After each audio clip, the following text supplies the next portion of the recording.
Well, kind of a slow news day. I'm gonna be honest, guys. Kind of a slow one. So this episode should be pretty quick. News day. Whoa! Be honest, guys. Should have muted that earlier. Yeah, slow news day should be a quick episode, which helps me because I gotta be out of here shortly after the episode for other reasons. Going to a dinner type deal, so should be fun.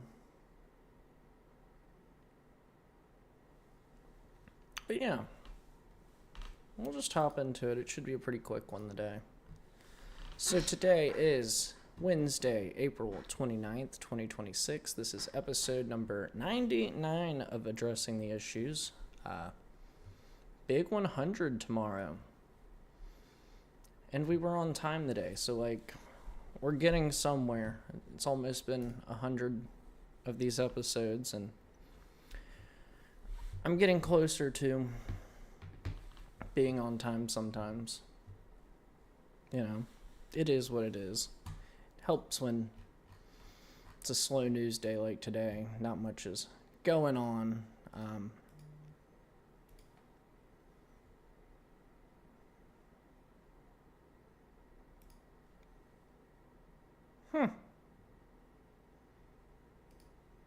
Interesting.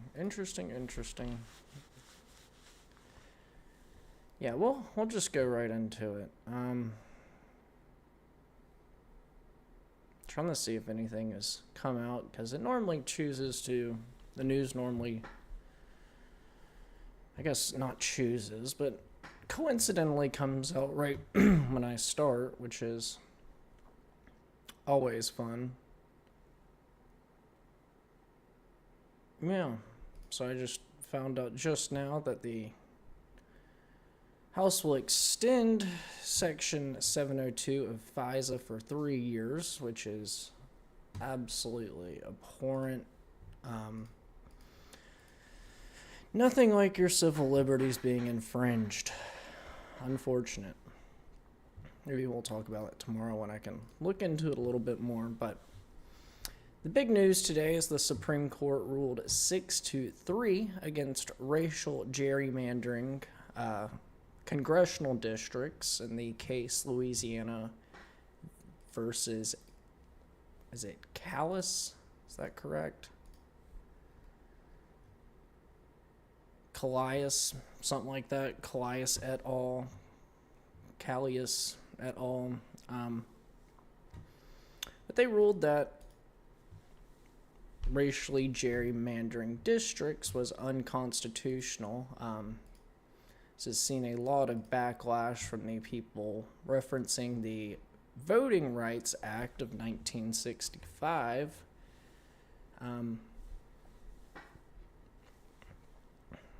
You shouldn't be deciding congressional districts by race. I think that is absolutely antithetical to America.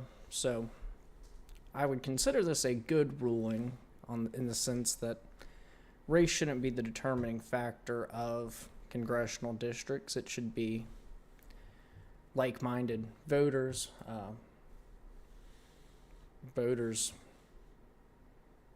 I guess, that have similar backgrounds, similar areas. It shouldn't be picked upon race. That is just not what the American dream is. However, people are arguing they want these districts drawn by race, the same people who argue that people are being discriminated against. I believe, discriminating people by race is wrong, obviously, but this by default discriminates people by race by lumping them together in these gerrymandered congressional districts, particularly the one in Louisiana, which just cut through the middle of the state reportedly 200 miles long and just scoops up predominantly black neighborhoods, which is kind of not the point of this. The point of these is to group similar people together, not on the basis of race, but of, I guess, characteristics of their communities. But I think this is probably a long time coming, this ruling. You shouldn't be grouping people together like that. Absolutely abhorrent. So yeah, I guess that's the big news for today. Like I said, this episode's going to be short. Nothing's going on. And you get to what states are doing currently with redistricting. Florida has passed a congressional redistricting, which will reportedly add up to 4 new Republican House seats in Congress. That has, I believe, made it through both the House and Senate, so it will be on the way to the governor's mansion in Tallahassee. Likely will be signed into law, and this will be the new districts for the 2026 midterms, I believe it's in time for. So, I guess kind of big news for people in Florida. And Florida's not the only state that's talked about this today.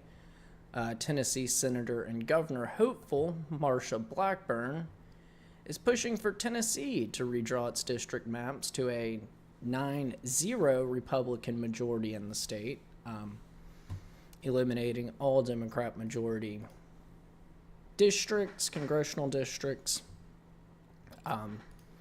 This is just a proposition as of right now, hasn't been through the House, through the Senate there. And now reports are that Mississippi is looking to do the same, redraw its districts, eliminating Democrat districts in the state. All likelihood, it would be a clean sweep for Republicans if everything goes the plan. There's been talks of other states looking to do this. I would only imagine that Louisiana will do something similar with this Supreme Court ruling. So we need to consider, is this a gamble larger than Republicans should take up going into these midterms? It seems like a lot of hope, like riding on hope as opposed to reality, because what this is doing, it's diluting these Republican strongholds, making them closer to a 50-50 as opposed to, in some cases 65-35. But is this a good idea currently? Currently with Republicans' approval ratings going into these midterms, voter enthusiasm, is slimming your majority in these strongholds a great idea? My argument is probably not. It's probably not the smartest time to be doing this, especially just given approval ratings and voter enthusiasm, which is, by all accounts, in the basement right now for Republicans. I'm concerned that they're going to do this and they think, oh, right now it's a great idea. Look, if you do the math, it'll show, 4 new House seats, 3 new House seats. I think when we show up to the polls, if we do show up to the polls, it's going to look a little different, especially when you turn these, 60-40 districts into 53-47, and then 5% of Republicans decide not to show up. Well, it's a toss-up now, just because that they feel betrayed by the current Republican Party. I just don't know that this is a great idea, given how politics are going for Republicans. I think we're going to see a lot of upsets in these redrawn districts. People that, think, oh, I can still eke it out. I have a 5-point lead. And you get large number of new Democrats in your district, lose some of your Republicans, and now it's looking like a toss-up come election night. And I think we're going to see a lot of upsets. I don't know that this is going to work out exactly how everybody plans it out by the numbers, because it's not that simple. You have to take into account what is going on. Are people actually going to show up come election day? And I don't think people are looking that far ahead. I think they're saying, oh, well, this will put a Republican majority based on last election. A lot of people's opinions are changing. People aren't as enthused with the Trump administration, the current day Republican Party. And I think that will show. I don't think that this is going, like I said, I don't think it's going to turn out the way we think it is. It looks really good on paper. You say, oh, well, we're going to add 4 new Republican seats. Are they going to win the election, though? Or are you just redrawing these because it looks like a great political statement against the Democrats? It's like, look, I eliminated this Democrat district on paper. Well, when November rolls around, is it going to actually work out is the question. And I don't think anybody's thought that far ahead. Have they thought about voter enthusiasm? Have they thought about people who affiliated with Republicans last election that feel disenfranchised now? They may even vote Democrat. They may even vote independent next election. I don't think we've considered that at all in these.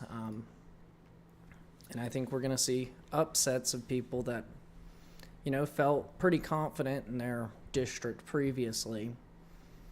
And now they're going to go in sleepwalking into these and have a rude awakening come November.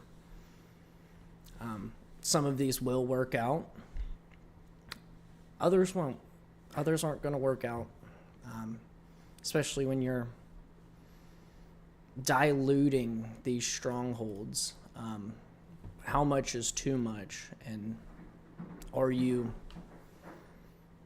actually making any ground to get these people to want to come vote for you? I don't think redrawing districts is going to be enough. I think we're going to need to see policy. We're going to need to see something for voters, which is my way too early prediction that I don't think this was the best move, just to start redistricting everywhere, especially given how voters are feeling with the Republican Party. It looks like a huge win. You can draw these lines and use your Microsoft Paint fill tool to color them all in red afterwards. But how's it going to work on election day? Did we even think that far ahead? Did we even think, are these people that we had turn out in 2024 going to turn out in 2026 in the midterms, which historically have lower turnout than, presidential election years? It looks great. It's like, yeah, you did something, I guess, but I don't think it's going to turn out how they think it is. I think we're going to see a lot of upsets come November, and I think this could even exacerbate the problem Republicans are going to have, probably losing the House. I don't think this is going to save the House from Democrat majority. I mean, it does nothing to the Senate. I think the Democrats may win the Senate as well. But I don't think this isn't enough to save a Republican majority in the House. We actually need to see policy alongside this, which we aren't seeing. We're just seeing people redraw maps that hopefully make it a little bit easier on themselves. But I don't think they thought through the fact that enthusiasm is just incredibly low in the Republican Party. And you would still need all these people to show up and vote who feel like they've been stabbed in the back by current Republicans, by the lack of sustenance, lack of effort in getting things done. So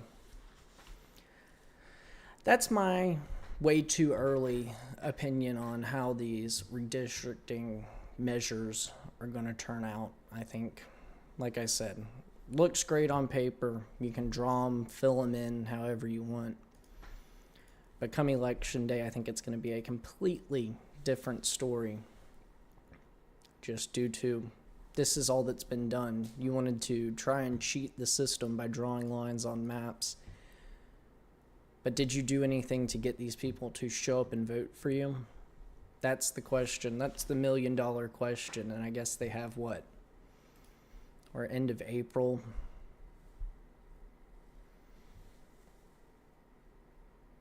What, 6 months left? Is that right? Yeah, 6 months. What can they get done in the 6 months to capitalize on these great wins that they've had in redrawing districts? That's going to be the question to see if this is effective, fruitful at all. And I don't think this is going to turn out as the big win that this looks like on paper. But we'll move on. Like I said, it's a small news day. So the Farm Bill has been discussed in the House in recent days. Apparently it's going to be delayed 2 weeks due to arguments over a couple of sections of this bill, namely section 10205 through 10207, which is a lot about the glyphosate, the cancer-causing materials used to harvest wheat, harvest our food, basically putting Roundup in the food, because that's exactly what a healthy society needs is, something that causes cancer in the food, of course, because that's the only way to make it is with cancer, which is a shock to me. I think there's got to be a different way, but these sections are focused around labeling practices, authority for states to label certain chemicals as cancerous or whatever warning they want to put on there, and allowing the use of this glyphosate to be used in agricultural production, which probably isn't the most stellar idea, putting glyphosate, cancer-causing chemicals into wheat. But this is what the argument's about, and there are a few people that want to strike these from the bill, which is frankly the only way to go about it, the only safe way to go about it without selling out to, I wouldn't even call it big ag, big cancer chemical corporations, is probably a more accurate term.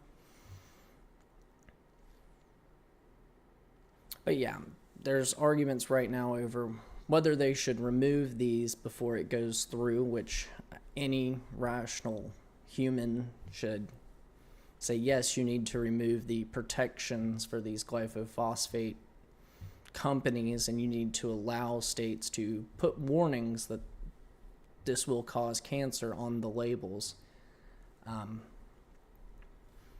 Will it be done that's an entirely different question. It needs to be. We shouldn't be eating Roundup in our bread, but I guess if you throw enough money at these people, they'll let you put Roundup in the bread. I mean, I don't know. But it's delayed 2 weeks over this argument in particular. So that's the status of the Farm Bill. I mean, I guess call your congressman, congresswoman, congressperson. Tell them you do not want glyphosate in your food. I mean, I feel like they should know that. Apparently they don't. But they need to strike this from the bill before it goes through, because it's ridiculous. It's disgusting. And it's just lobbyists that are paying them off to do this. It has, well, it has an impact on your life as a voter. Is it a good one? That's the main question. So yeah, I would ask everybody to at least try and get in touch with your representative and make sure that they are on board with striking this from the Farm Bill before it goes through, because it's not healthy. It's not healthy, not good for you. But yeah, like I said, slow news day. I guess if you're calling them, messaging them, whatever, emailing them, writing them a letter, it's apparently sections 10205 through 10207 need to be struck from the Farm Bill before it goes through, for everybody's health and safety. Yeah, like I said, slow news day. That's really all that's going on. We're not getting anything done these days. We're just drawing new maps and trying to hypnotize voters that this is some huge win by watering down places that are historically Republican. And I think, like I said, I think we're going to see upsets. I think we're going to see a lot of upsets in these redrawn states. And people are going to go, why? Well, because one, the advantage wasn't big enough to do this as it currently stands. And two, voter enthusiasm is at rock bottom. It's in the basement. And we're going to, for some reason, probably be surprised come November. We're going to be like, oh, how'd that happen? How'd they win this historically Republican district? Well, because you got nothing done and watered down what you did have. And I think that this isn't going to protect the Republican majority in the House. I think it'll do nothing in all reality. The places that you do win that you didn't before are going to be canceled out by the places that you've historically won but lost because you watered down your stronghold and didn't get anything done to increase voter enthusiasm. But yeah, that's all we have for today. Nothing happened. Just the Supreme Court ruling. Everybody is now looking to redistrict everything. And the Farm Bill got, I guess, pushed back 2 weeks while they discuss. I don't think they even debate anything. Nobody listens. It's just like they stand on a microphone and perform, and nobody's entertained.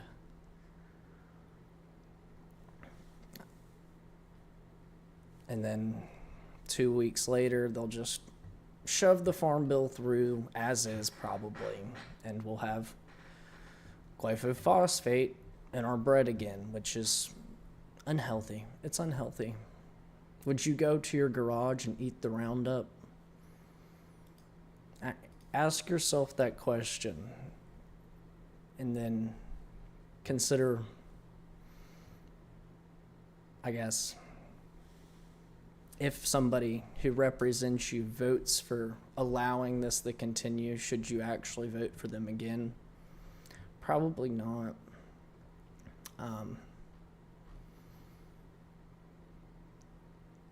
I don't know. I don't even want to go over the pay for play stuff in Florida. Byron Donalds is selling himself right now to the highest bidder, and it's abhorrent. It's abhorrent. Yeah, make sure you guys are dropping a like on the episode. Sorry it's a short one. Like I said, nothing's going on. Following on Rumble, following on Kick, subscribing on YouTube. Yeah. Appreciate you guys for stopping by on this slow news day. I mean, just nothing. I mean, big news. Some plane hits a drone in San Diego. Like, is this is the biggest news we have right now? We're talking about planes hitting drones, which isn't good. I mean, nothing happened. I guess it got damaged, turned around, it landed. And you've got, what was the other news I just saw? Somebody talking about a man dressed in a KKK uniform walking around Rhode Island. This is our big national news today. Not really. Frankly, nobody cares. SPLC might have paid him to do that. Throwing it out there. Oh yeah, we'll get into the good news. Today we're going to be looking at Acts 2, verse 17. It reads, "In the last days, God says, I will pour out my spirit on all people. Your sons and daughters will prophesy. Your young men will see visions. Your old men will dream dreams. Even on my servants, both men and women. I will pour out my spirit in those days, and they will prophesy.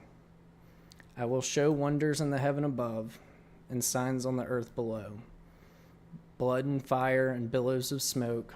The sun will be turned to darkness and the moon to blood before the coming of the great glorious day of the Lord. Everyone who calls on the name of the Lord will be saved."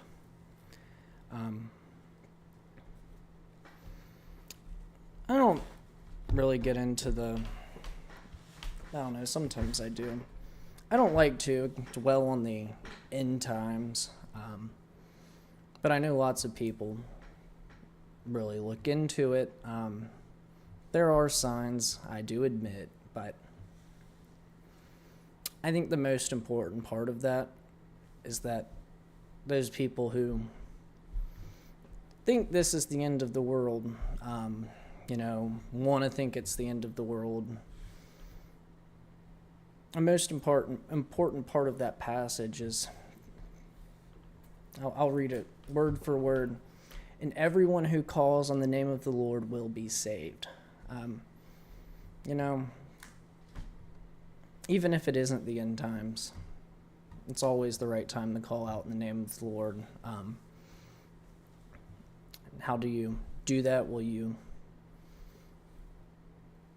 give your life to Jesus? You accept him as your Lord and Savior. You call out to him, you pray to him. You ask for forgiveness, but also accept him as your Savior, as the way you want to live your life. And you really don't have to worry about the end times too much anymore at that point. You just say, well, it is what it is. So be it. I've got what I need, which is your belief in your Savior. That's all you'll need for the end times. The Lord will save you if you call out to him, you believe in him, you live your life for him. He'll save you. He's a great God, a forgiving God, a patient God, just an awesome God all around. But just call out to him and you'll be saved. It doesn't matter. The sky's falling down. the nuclear bombs are dropping all around you, the Lord will save you. We all know this earth is just temporary, but the one thing that is forever is heaven. So I just ask everyone to aspire to get there, learn how to get there, accept Jesus into your life. And you don't have to worry about,